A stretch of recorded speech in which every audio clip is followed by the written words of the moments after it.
Assalamualaikum warahmatullahi wabarakatuh. Perkenalkan, saya Haniatul Sadiah dengan NIM 2006008, Prodi Ekonomi Pembangunan, jurusan Ilmu Ekonomi, Universitas Indonesia. Baiklah, pada kesempatan kali ini saya akan mencoba menerangkan materi mata kuliah Ekonomi Pembangunan 2, yaitu bab 12 tentang teori perdagangan internasional dan strategi pembangunan. Baik, poin pertama yang akan kita bahas yaitu globalisasi perekonomian. Selama beberapa dekade terakhir, perekonomian dunia telah menjadi lebih terhubung melalui ekspansi di bidang perdagangan internasional jasa serta barang primer dan manufaktur melalui investasi portofolio seperti pinjaman internasional dan pembelian saham, dan melalui investasi langsung dari asing.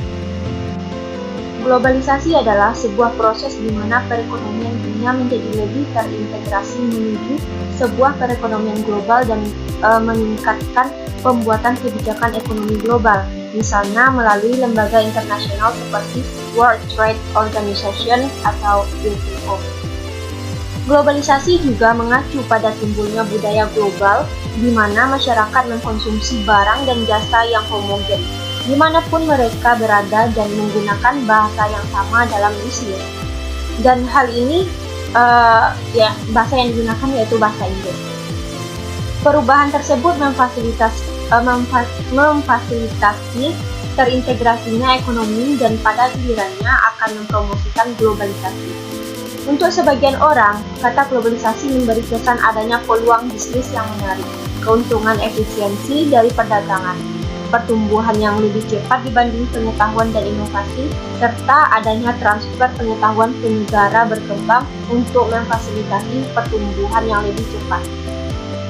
Sebagian yang lainnya menganggap globalisasi dapat meningkatkan kekhawatiran akan timbulnya masalah-masalah seperti ketidaksetaraan, mungkin akan lebih menonjol di berbagai negara, terjadinya degradasi lingkungan, mungkin akan lebih cepat, adanya dominasi internasional oleh negara-negara yang kaya, serta adanya sebagian daerah dan masyarakat yang mungkin akan tertinggal lebih jauh.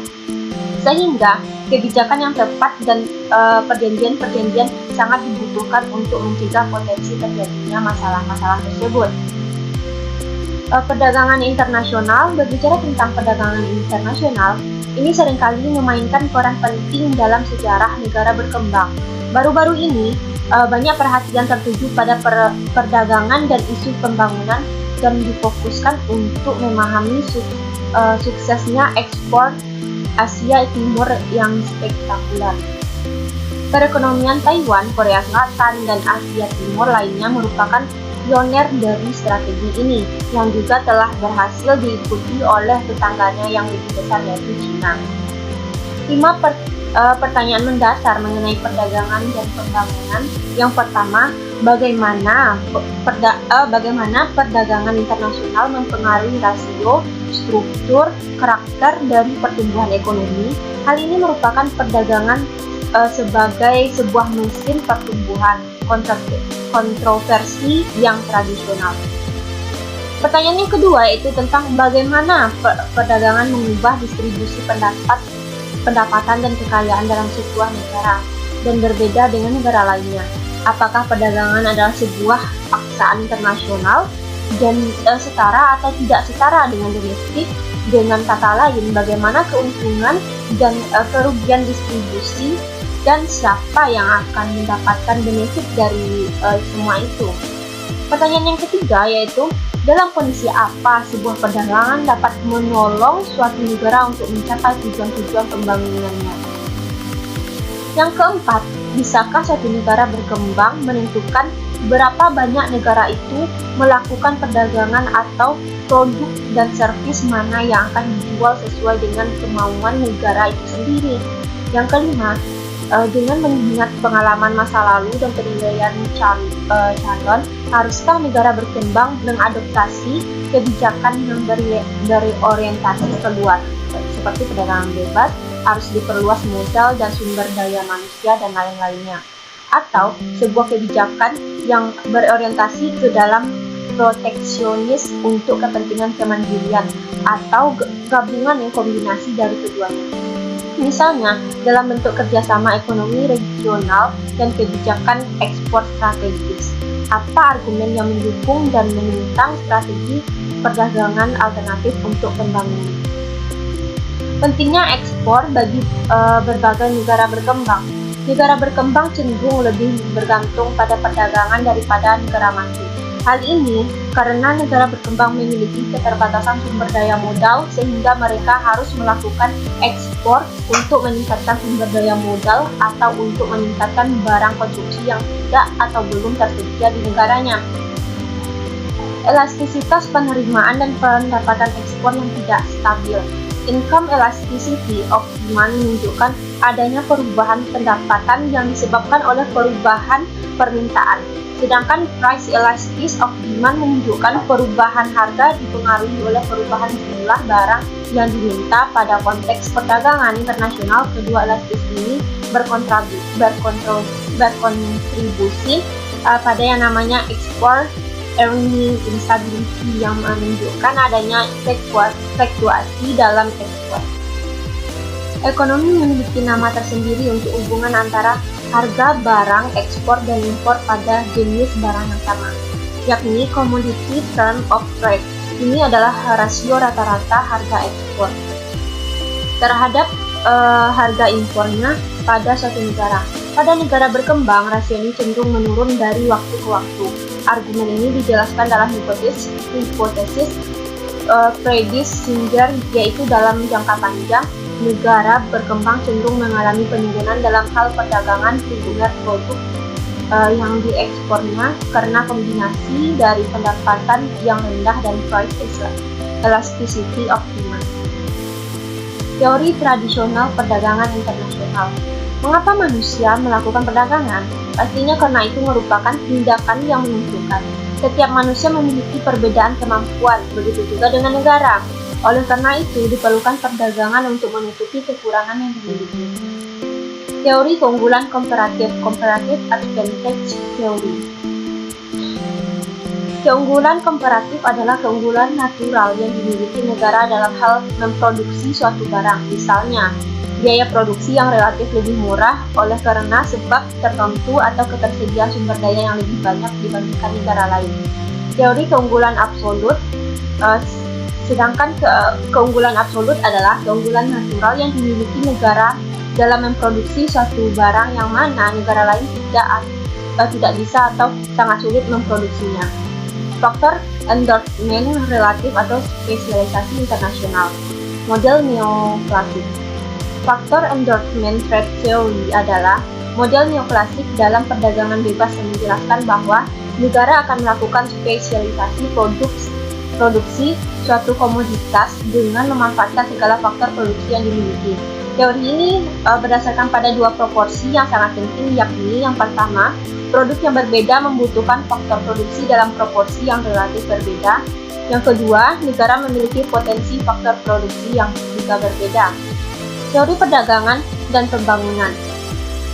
Argumen tradisionalnya, ada 5 alasan perdagangan bagi sebuah negara, yaitu yang pertama, perdagangan sangat penting untuk menstimulasi pertumbuhan ekonomi yang nantinya dapat meningkatkan kapasitas konsumsi, output, dan menyediakan akses terhadap sumber daya yang langka atau tidak dimiliki.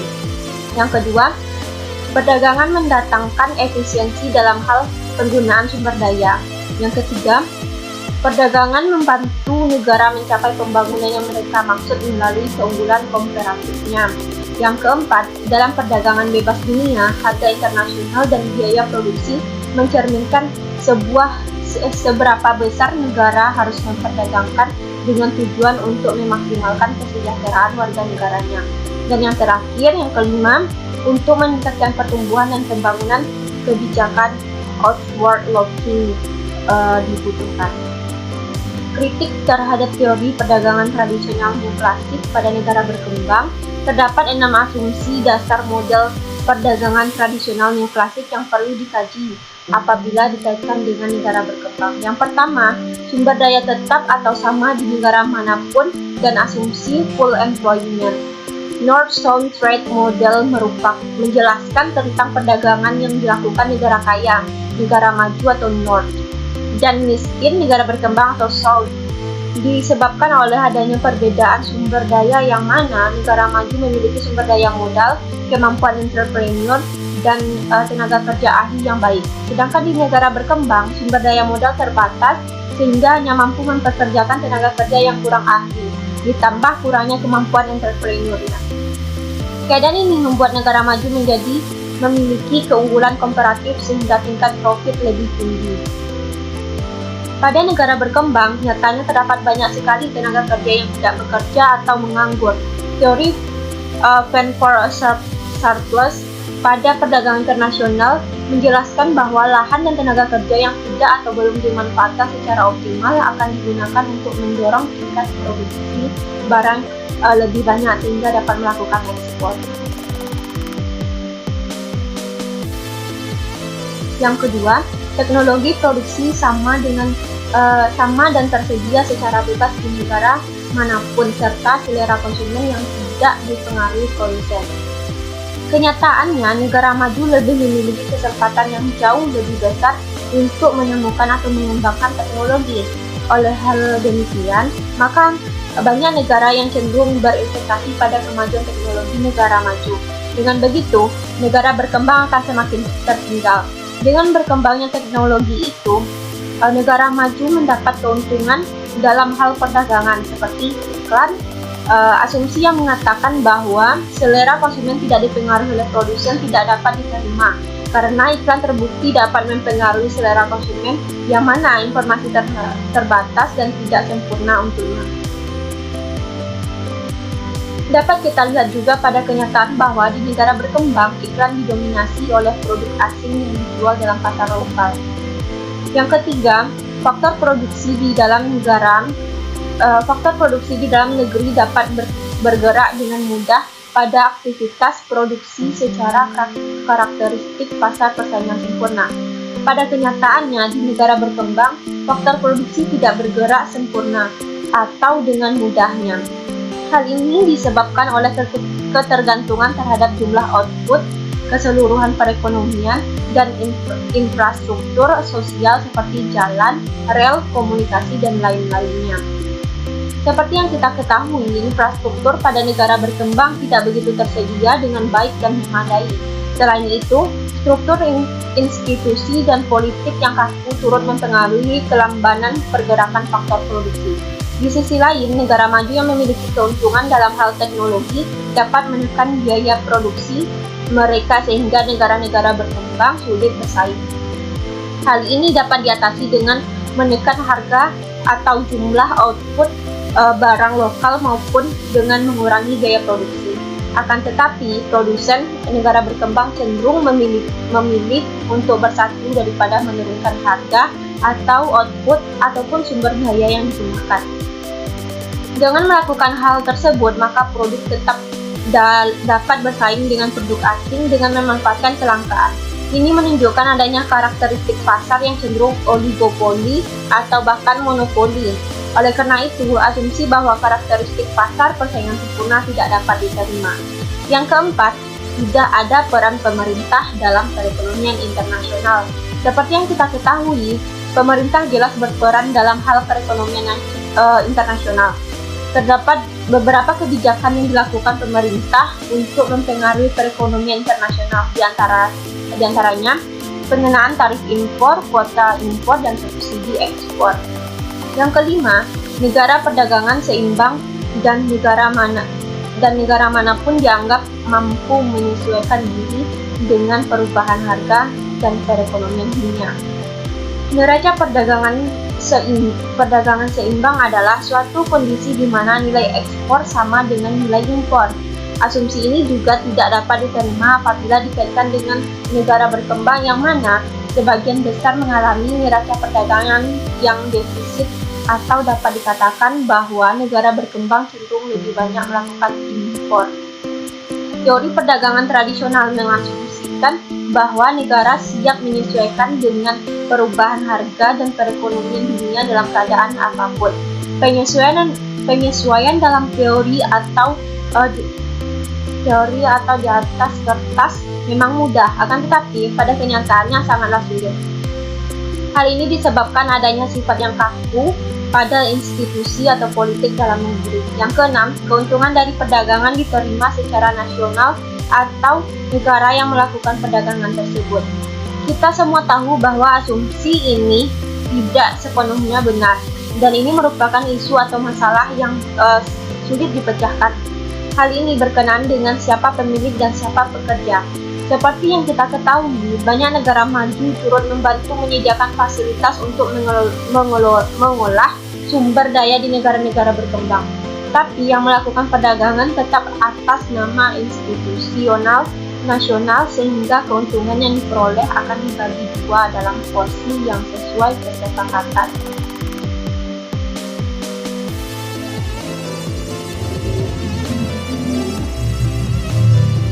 Poin selanjutnya, strategi perdagangan sederhana untuk pembangunan. Promosi ekspor versus substitusi impor. Terdapat cara sederhana untuk pendekatan kebijakan perdagangan untuk pembangunan, yakni kebijakan outward looking atau inward looking. Kebijakan pembangunan outward looking adalah kebijakan yang dapat mendorong nilai ekspor, bahkan juga pergerakan bebas pada sumber daya modal, pekerja, perusahaan, dan pelajar, membuka kesempatan kerjasama multinasional, dan komunikasi terbuka. Sedangkan kebijakan pembangunan inward looking adalah kebijakan yang mendorong atau berpihak pada barang domestik termasuk pengembangan teknologi domestik, membatasi impor, dan melemahkan investasi asing. Hal ini tergantung pada keadaan perekonomian negara tersebut. Pada dasarnya, hubungan strategi pembangunan sederhana ini adalah berkenaan dengan substitusi impor dan promosi ekspor. Substitusi impor adalah usaha pemerintah untuk menggantikan konsumsi barang impor dengan cara mengekspansi barang lokal atau domestik.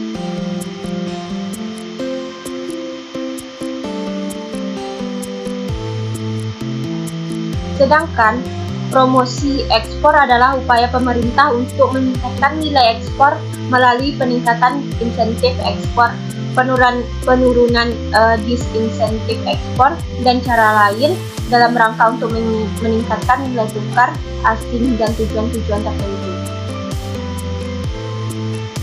Untuk menentukan yang terbaik, maka terdapat dua argumen berkenaan dengan perdagangan pada negara berkembang. Yang pertama, trade pessimist, yaitu poin pertamanya, keunggulan komparatif pada negara berkembang cenderung statis karena kurangnya bakat entrepreneur dan atau keahlian teknis.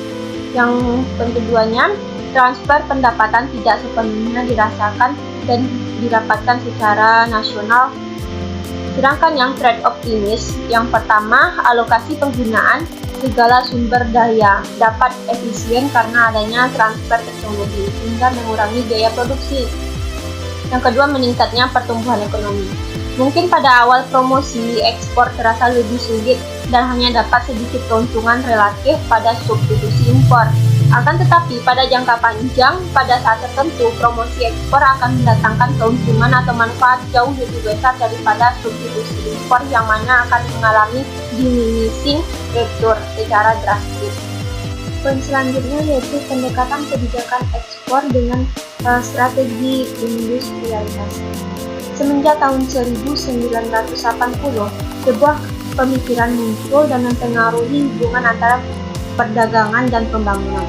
Pendekatan strategi industrialisasi adalah pembangunan yang berorientasi pada ekspor, namun tetap mengharapkan peran penting pemerintah agar dapat memproduksi produk-produk ekspor yang lebih berkualitas dan mampu memiliki nilai yang lebih tinggi.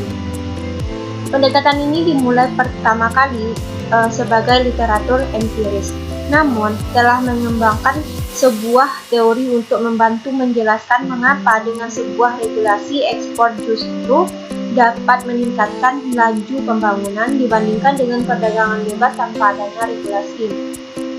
Teori ini membangun pendekatan yang berfokus pada identifikasi kegagalan pasar yang diakibatkan oleh proses industrialisasi. Beberapa penelitian menemukan bahwa 4 dari 5 negara Asia Timur yang berorientasi ekspor ini memiliki pendapatan yang tinggi.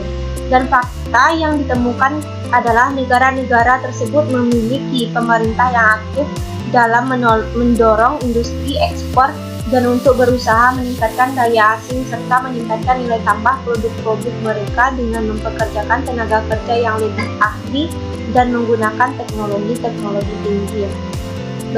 Beberapa program merupakan strategi industri dan beberapa lainnya lebih condong merupakan kebijakan perindustrian. Pertanyaan selanjutnya adalah mengapa strategi industrialisasi yang berorientasi ekspor itu penting? Tentu saja bagi sebuah negara kecil mereka membutuhkannya karena ukuran pasar dalam negeri mereka yang kecil. Namun tidak hanya itu, penggunaan ekspor manufaktur dengan kandungan teknologi yang berkembang sebagai ukuran kinerja serta secara otomatis menekankan target dengan memanfaatkan pembangunan yang kuat. Sebagai tambahan, pasar ekspor dunia adalah sebuah arena di mana kinerja benar-benar diuji, sementara sumber daya dan informasi yang tersedia benar-benar terbatas. Pada tahun 2007, penelitian yang dilakukan Richard Hausman, Jason Hong, dan Danny Redruth menemukan bahwa negara dengan pendapatan per kapita lebih tinggi memiliki kecenderungan untuk mengekspor berbagai jenis barang. Mereka menyimpulkan tidak semua barang memiliki hasil yang baik untuk perekonomian. Spesialisasi pada berbagai macam produk lebih baik dibandingkan hanya spesialisasi pada satu produk atau dua produk saja. Bukti menunjukkan bahwa pemerintah Singapura, Thailand, dan Korea Selatan telah berperan secara aktif menggunakan strategi industri dan kebijakan industri yang spesifik selama beberapa dekade. Kebijakan spesifik yang diterapkan berbeda satu sama lain antara satu dengan yang lainnya. Namun, pada umumnya memiliki fitur yang sama untuk mendorong kemampuan manusia, teknologi, perusahaan, tidak hanya meningkatkan intensitas pekerjaan tenaga kerja, tetapi secara aktif dan sistematis juga meningkatkan kualitas kinerja mereka. Fitur lainnya adalah kolaborasi antara sektor publik dan sektor swasta, dengan pemerintah memainkan peran sebagai koordinator namun menggunakan komunikasi yang efektif dan berusaha untuk memahami halangan yang harus dihadapi oleh sektor privat dan bagaimana cara untuk menenangkan mereka, bukan untuk memainkan perindustrian. Dalam globalisasi ekonomi, kesempatan untuk tumbuh melalui ekspor di pasar bebas menjadi lebih besar. Namun, di sisi lain justru yang terjadi adalah sebaliknya. Sebagai contoh, dengan tidak adanya barrier untuk masuk ke dalam pasar suatu negara, maka negara dengan pendapatan yang kecil dan negara-negara berkembang akan mengalami kesulitan dalam persaingan. Terlebih dengan adanya negara Cina sebagai workshop of the world, akan membuat negara-negara kecil dan berkembang semakin sulit bersaing. Namun, kini dengan mulai meningkatnya upah tenaga kerja di China, bisa menjadi kesempatan baru bagi negara-negara kecil yang berkembang. Isu lainnya adalah sebagian besar WTO mengatur tindakan pemerintah melalui dukungan secara umum untuk semua industri tanpa adanya diskriminasi diperbolehkan. Dan walaupun memiliki sumber daya yang cukup, tenaga kerja yang ahli, dan strategi industri yang baik seperti Korea Selatan dan Taiwan, terkadang strategi ekspor negara berkembang dilarang oleh WTO. Bagaimanapun terdapat area abu-abu. Isu yang ketiga adalah apabila negara lain memiliki kompetensi dan otoritas politik yang lebih tinggi seperti yang dilakukan Korea Selatan selama periode kebijakan industri. Menurut beberapa pihak, tugas dari Bank Dunia dengan agensi internasional lainnya adalah membantu negara-negara kecil dan berkembang untuk mendapatkan kompetensi yang lebih baik. Namun seringkali pada kenyataannya banyak negara-negara tersebut kekurangan tenaga kerja terlatih. Perlu juga ditekankan bahwa penekanan ini akan lebih efektif apabila pemerintah dan swasta telah bekerjasama dengan baik dan konsisten dalam pembangunan yang luas dan juga menguntungkan bagi para investor. Selanjutnya yaitu perdagangan selatan dan integrasi ekonomi. Perdagangan selatan merepresentasikan ekspor antar negara berkembang di dunia pertama hingga dunia ketiga. Ekspor ke Cina telah menciptakan kesempatan penting bagi negara-negara berkembang. Banyak pelopor pembangunan seperti Sir Arthur Lewis berargumen bahwa negara-negara berkembang harus meningkatkan jumlah ekspornya. Argumen lain adalah dari Abhijit Bhattacharya menunjukkan menurutnya sulit bagi negara dengan perdagangan rendah untuk bersaing di pasar yang telah berkembang karena reputasi negara tersebut masih diragukan. Untuk meningkatkan kualitas dan reputasi agar dapat memasarkan produk di negara maju dibutuhkan biaya yang sangat besar. Sehingga sebagai alternatifnya, negara-negara berpendapatan kecil dan menengah dapat bekerja sama dengan cara menyalin hubungan perdagangan di antara negara-negara tersebut dan juga bekerja sama meningkatkan kualitas produk-produk negara tersebut. Salah satu varian kuat dari hipotesis perdagangan selatan-selatan adalah dengan berkembang harus meningkatkan perdagangan di antara sesama negara-negara berkembang dan membentuk sebuah integrasi perdagangan internasional. Bentuk-bentuk dari perdagangan internasional antara lain yaitu Free Trade Area FTA terjadi apabila sekelompok negara setuju untuk menghapus tarif di mana mereka namun tetap mempertahankan tarif mereka masing-masing terhadap impor dari negara-negara di luar FTA. Sebagai salah satu contoh dari FTA yang efektif adalah North American Free Trade Agreement atau NAFTA. Di bawah rezim ini, Meksiko mengenakan tarif 0% terhadap impor gandum dari Kanada. Namun, Meksiko masih mengenakan tarif impor gandum mereka terhadap negara-negara di luar NAFTA. Mengingat terdapatnya perbedaan tarif antara anggota NAFTA terhadap negara-negara non-anggota pada umumnya, FTA dilengkapi dengan Rules of Origin atau ROO. ROO ini diberlakukan untuk mencegah kasus di mana barang-barang diimpor melalui negara anggota FTA dengan tarif rendah, kemudian barang-barang tersebut dijual kembali ke negara anggota dengan tarif lebih tinggi. Custom Union atau CU terbentuk ketika sekelompok negara setuju untuk menghapus tarif impor di antara mereka dan sekaligus memberlakukan satu rezim tarif bersama bagi impor dari negara-negara non-anggota. Pembentukan CU menghindari keharusan perumusan ROO yang rumit, namun para negara anggota harus berkoordinasi dengan baik. Uni Eropa adalah salah satu contoh dari CU. Contoh lainnya adalah Mercosur yang didirikan tahun 1995 yang terdiri atas Argentina, Brazil, Paraguay, dan Uruguay. Uruguay dan negara-negara Amerika Selatan lainnya saat ini dalam proses untuk masuk negara-negara anggota Mercosur. Common Market atau CM membentuk perdagangan bebas seperti CU, namun juga memperbolehkan pergerakan bebas tenaga kerja dan kapital antar negara-negara anggota. Uni Eropa dirancang sebagai CM pada tahun 1957 berdasarkan Treaty of Rome.